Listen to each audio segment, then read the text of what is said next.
quite an extraordinary result if you look at it. I mean, Labour got little more than a third of the votes and is rewarded with two-thirds of the seats in Parliament. It has an absolutely huge majority in Parliament, as big as Tony Blair's in 1997, which is, as you say, an extraordinary achievement, even if it was achieved by the Conservatives losing their votes in all different directions to Labour, to the Lib Dems, and to the Anti-Immigration Reform Party. But you can't take it away from Keir Starmer. I mean, he hasn't put a foot wrong in this campaign.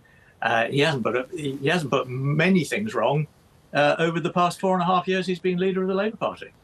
It's a really tough time for a lot of people in the UK at the moment, particularly with the cost of living. And we've heard a lot about the UK polls and the actual election result itself here in Australia. But what are Keir Starmer's top priorities in government actually going to be?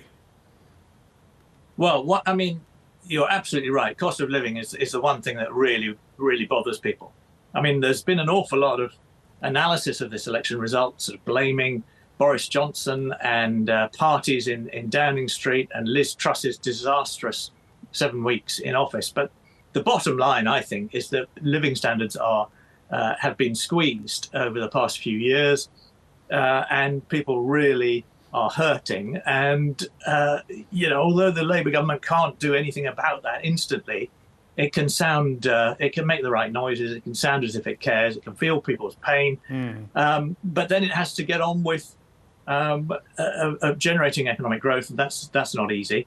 But it also has to solve the problem of the National Health Service in particular, the public services generally, but the National Health Service is in a terrible state. And that is something it can fix, and it needs to do so quite urgently. Quite a lot of people elected to this new parliament seem to be those who voted probably in favour of Remain in 2016. Do you think that this emphatic result could lead to a reconsideration at some point of the European question of Brexit? Oh, absolutely no doubt about that. It's going to have a huge effect that I don't think we've quite realised in Britain. For the past 8 years, we've been arguing about the Brexit vote, and the House of Commons has been dominated by parties that were opposed to our membership of the European Union. The Labour Party says it's not going to reopen the question. Keir Starmer says he's not going to reopen the question. We're not going to rejoin. But the fact that, as you say, you've got a Labour Party in Parliament, 400 MPs out of the 650, who are overwhelmingly Remainers, think that it was a mistake to leave. That's bound to raise the question, maybe not this Parliament, but certainly for the next election and for the Parliament after that. Just on that, one of the reasons the Conservative vote dropped so drastically was Nigel Farage and his Reform Party.